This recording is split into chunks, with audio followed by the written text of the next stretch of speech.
LinkedIn satire writer, Hacker News whisperer, t-shirt salesman, and edge disruptor. It's kind of awkward. It's me.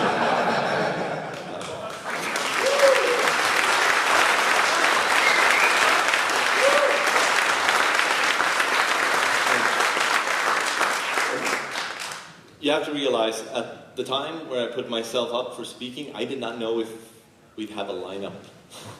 I didn't know if anyone would come. We were like, yeah, maybe we can pull together something small. It went pretty well, gotta say.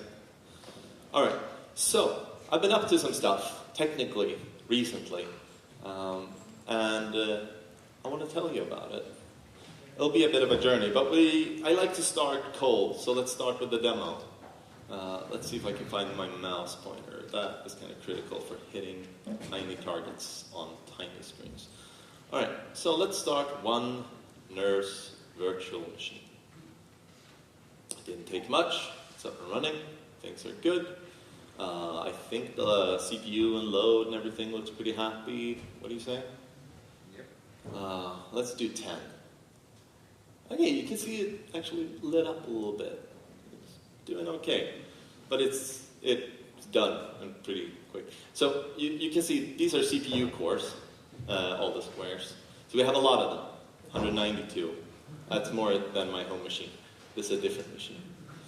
So if we hit 100, it gets a little bit more of a Christmas tree situation, but it will simmer down pretty quick. And we'll go back to being essentially idle. So each click here has started some amount of full virtual nurse devices. This is the spicy one. So I don't know how much you know about multi-core stuff and like a load average. So sometimes you see a load average of 2 and you're like, oh, this is not good. And sometimes you see a load average of 150 and like this is fine. Because it's an indication of how much work is enqueued for the CPU to be dealing with. And usually it's fine if it's less than the number of cores. That's a rough idea. But starting 100 here will spike the load average to over 100 sometimes, but it will very quickly go down. But 1,000.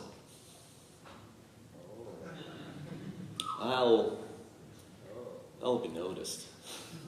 So it usually takes about a minute to reach equilibrium and have them all report in, and load average goes up and all that. Let's see, how are we doing? We're doing 98% CPU usage, about 346 load is what I'm seeing.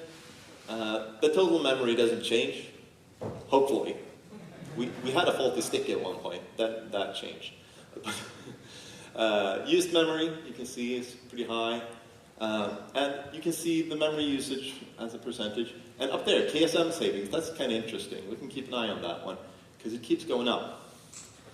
And I'll talk about that. So,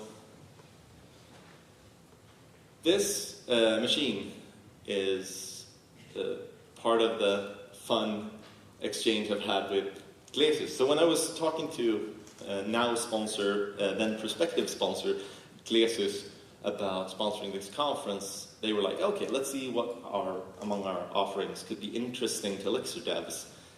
And Klaus mentioned that they were working with Ampere. And I'm like, that's the company with all the cores, right? So Ampere does ARM64 for server use. And I typically do ARM64 for embedded use. But it sort of started an idea, and I just like putting a lot of cores out for the Beam to play with. I did some experiments, just putting one Beam project on it and running it, and it's cool. But like I'm shilling Nerves Cloud. I gotta do my Nerve stuff. So I wanted to see how many Nerves virtual devices I could run on 192 cores. So this was a bit of a rabbit hole, because essentially that means implementing a new nerve system. because one of these setups, so when you want to run virtual machines on Linux, the thing you probably reach for is QEMU. QEMU is a good estimate of how to pronounce it. QEMU, yeah, that's QEMU, Kimi, QDog. Yeah, so it runs virtual machines and stuff. It can emulate a whole bunch of things, but it can also do integrated virtualization. So that was towards the more interesting part for us, because we're on ARM hardware, and simulating ARM devices should be very cheap. And that's where you get KVM. So when you're dealing with Linux stuff like this, you just end up on old ass web pages that it's like very hard to engage with for me. I have no idea what's going on with KVM as like an effort and project, but it's definitely used, widely used. Like QEMU and KVM is like probably most of the cloud out there at this point. But this is the Linux support for accelerated virtualization. And so I wanted QEMU and I wanted KVM. And essentially QEMU and Virt, like the whole libvirt, Virtio set of devices. So when you're virtualizing things, it's like, oh, we have a virtual hard drive here, we have some virtual memory here, we have some, it's all fictional. But we do need to implement a nerve system that supports those fictional pieces of hardware. So that's what we did while working on this. Let's see if so this exists, it's available, it's kind of early, it needs more docs, that kind of thing, but it exists, nerve system, QEMU, AR64. And as I started this effort, it was very clear to me that I'm doing both a conference and a talk, and actually need to do the implementation as well. So I was like, I'm going to get stuck a few times. Frank, are you available to bail me out if I get stuck? And he promised to do his best to bail me out if I got hard stuck on anything. And I did, as expected, a few times. And he definitely did bail me out in the weirdest, most wonderful way in some of the cases. So when you're building a nerve system, you need a few things lined up. So nerves builds on top of Linux. It uses buildroot to build Linux and like a root file system and coordinate that with a little bit of a bootloader usually to get everything up and running, and then nerves takes over and you're pretty much hunky-dory at that point. And there is good buildroot support for Virt. It needed some adaptation to fit with nerves, but not a ton. Then there was the bootloader, and I had trouble with the bootloader. So I haven't played a ton with U-boot, so it was very confusing to me. Linux, the Linux bits, I could mostly figure out. It took a while, but I could figure them out. So what you end up playing with is like stuff like this. Let's see, where do we have it? Reading this on the diagonal is support. Where's my Linux def config? There, that looks like it says Linux. Does this say def config? Yeah. Perfect. So, just like this. This is your life. When usually these files are much longer and not intended for human consumption.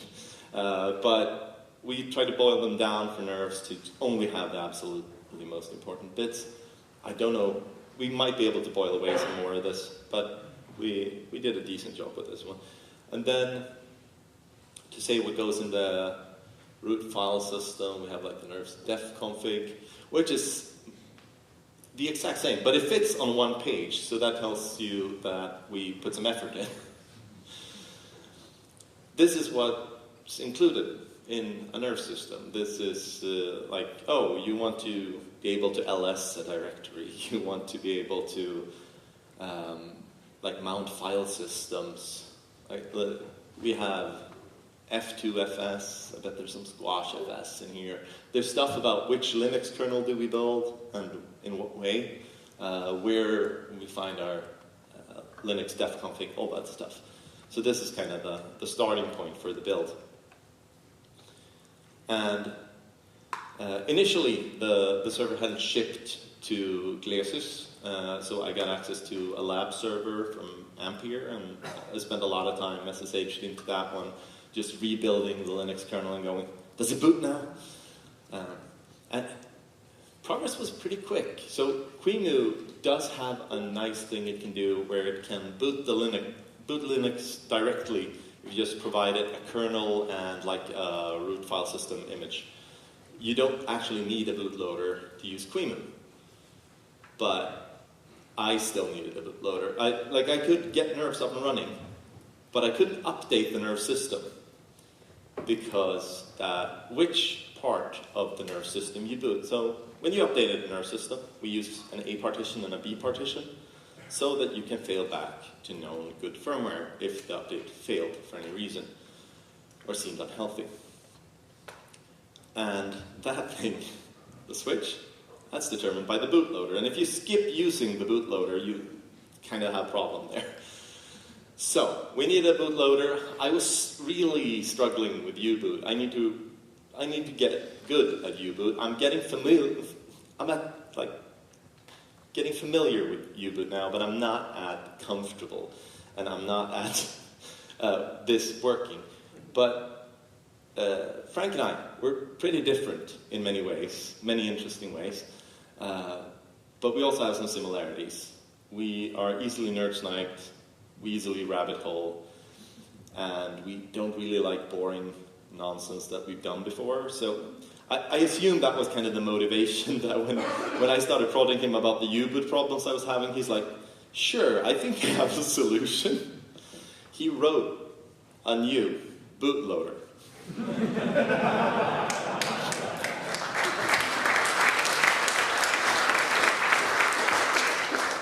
It's called Little Loader, and yeah, it's open source. It's kind of small, simple. So if you want to read some C code that operates on really low-level stuff, it's a pretty good project to look at. It has some nerve-specific practices in it, but they're kind of obvious and clear. So if you're curious about bootloaders, I think it's a pretty good project to look at. And it got us running. So we had some challenges here and there. So initially we were just running emulated. So we were running a whole ARM64 core just emulated on the system. That takes about 550 megs of extra memory. And it runs slow. It's pretty fast actually. But the moment we got KVM working, it got ridiculous because I think the boot speed probably dropped by 3 seconds from 4.5 to 1.5 or something like that. It's ridiculously fast. And the moment we then maybe this would work on the Apple Silicon acceleration as well. So HVF as it's known. Yeah, it just worked. ARM64, it's just all ARM64. So we got that working, we got updates working, so this doesn't use U-boot, which is a little bit curious, but it does use Little Loader. Yeah, I think I had that. Yeah, so this is the HVF docs, I've never looked at them. So, yeah, going back to this thing.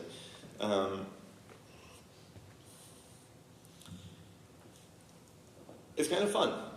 So this is a UI I spun up to make sure I could easily start and stop machines, and we could just throw on.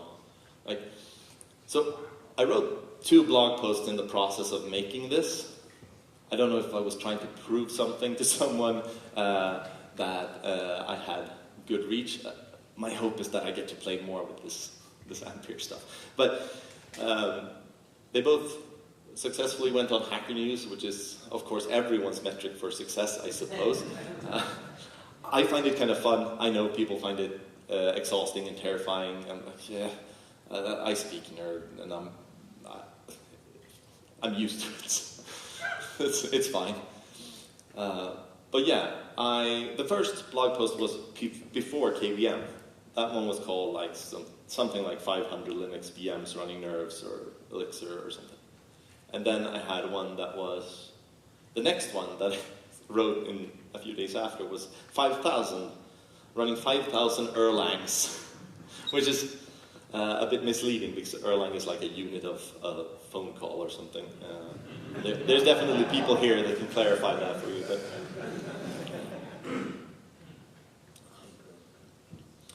yeah. But I have successfully pushed it to 7,000, and I think it could go a little bit further.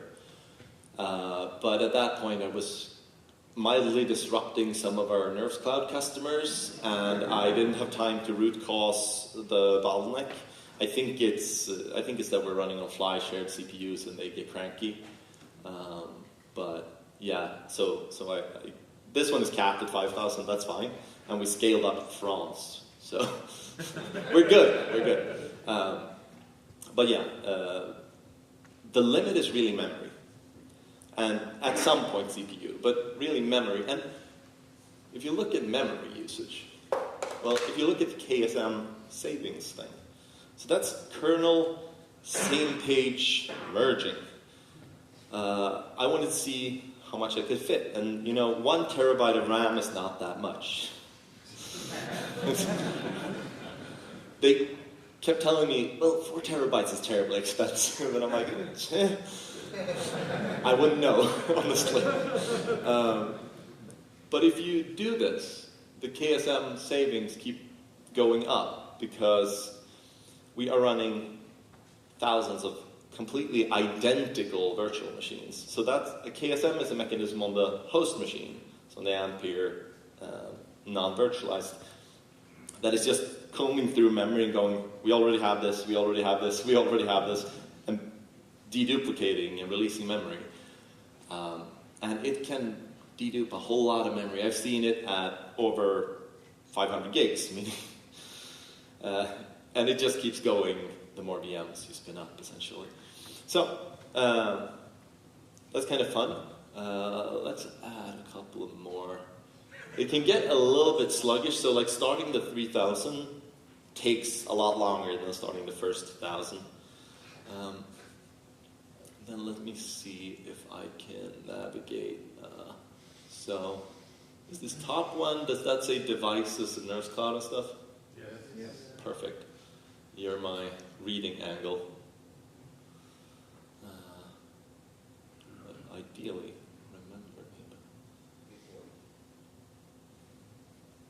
Yeah. Does Bitwarden not want to do work right now? Huh.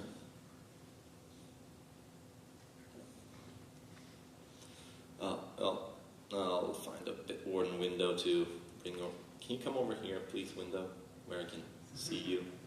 Thank you. Because operating Bitwarden in reverse somewhere else. Oh no, Bitwarden just simply will not start at the moment. That's fun. Oh, there we go. It was just very slow for some reason. Of course. Yeah, so I'm not running that on my laptop, but might be not enough course. Did it go? It's going. Okay, so this is the old UI. We don't use the old UI. That's upsetting. Okay, so I think we're getting a little bit of a collapsed view, which is like, okay. No? Are we still in the old UI? Come on. No fighting me while I'm demoing. So, we can do filters, we can do connected. And, yeah, I can't read the number, so someone tell me. What is it currently? There's a 3 in it. Make it bigger. 3,100. 3,111. So Oh, I can. all level, Yeah, okay, all accounted for. Sometimes I lose a few. It's fun. I haven't bothered to find out why, because the demo is mostly for shits and giggles. So, but the fun part is when you also go and do a deployment, and you go, hey, let's switch all of these from 0.3.0 to a new version. Let's see. It might be the case that they are already on that version. No. So. Will it take down the Wi-Fi? So none of this is happening here. This is happening between Falkenberg and France, and I think a database in the US. So you can see updates going through, devices will be dropping and coming back on the new version. I think we only see the old version here. But yeah, so this is Nerves Cloud. If you do want to toy with nerves and stuff, you can just register and put your devices on here and get the full update experience, which can be fun. But it's quite possible that this puts a little bit of load on the system, because it is downloading firmware updates, it's calculating checksums, it's applying them to like 3,000 devices at the same time. We're pretty oversubscribed here in terms of... so when you're running 5,000 devices, I think the math shakes out. I don't remember if this was 5,000 or 7,000, but I think the math shakes out to you get 98 megahertz per device, assuming an even division, which is not actually what happens. So you essentially have a machine that can go from 0 to 3.2 gigahertz if the neighbors are nice. I don't know how fair the scheduling ends up being, but it's all kind of fun. But this also has good, actual, real use. So I just got to check. I run this conference and I got to see that I'm okay for time. Actually, we need to sort of wrap up, so let's start doing that.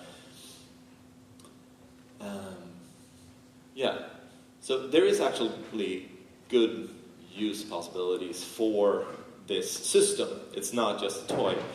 Having a way to very easily spin up virtual machines of Nerves devices lets us test. Well, we've already found weird bottlenecks and quirks in Nerves Cloud, Nerves Hub, due to me just continuously blasting it with 5,000 devices, taking them down again and blasting them again. We've switched memory allocators. Yeah, and also in the system we do some RAM compression, we do some Erlang tuning, we do some Linux tuning to minimize the memory footprint. I can run them at 110 megs, but it's a bit iffy, so I think these are 150 meg per VM. But essentially we can test Nerves itself and the update schemes and how it behaves under network load, for example. Like if you're on a really crappy network, that can be really hard to, like those problems can be really hard to reproduce. But if you have a virtual machine, you control the network in and out, and you can actually apply fake problems as you desire. And it's very easy, like if you want to corrupt a device's disk and see how it deals with that, you kill the device, you edit the disk image, and then you start the device, and suddenly it has corruption. So there's a bunch of stuff we can do. It will do wonders for Nerves unit testing. It will also potentially be very useful for people developing Nerves devices, as they can test something that is much more reminiscent of a device. And it's very easy to run on a Mac laptop. We also have the emulated version, it runs fine. There's a mix task that just gives you the command you should run for your device, the one you're working off of. So, yeah, that's a new thing. I don't think you get it with a Mix Nerves New right now, but you might soon. Because Frank, we haven't added it, right? Not yet. Yeah, cool. All right, so that's Nerves System QEMU AR64, and a big thank you to Glesis and Ampere for being superb sports. I hope this doesn't pass too quickly because I have some plans and I'm going to talk to them about it, but I currently have access to 2. Ampere Ones. And I want to do some stuff with that. But yeah, it's been amazing to toy around with these systems and try some wild things. I love it when a company is, like these companies are willing to let me do something just interesting and see what happens. So yeah, thank you very much.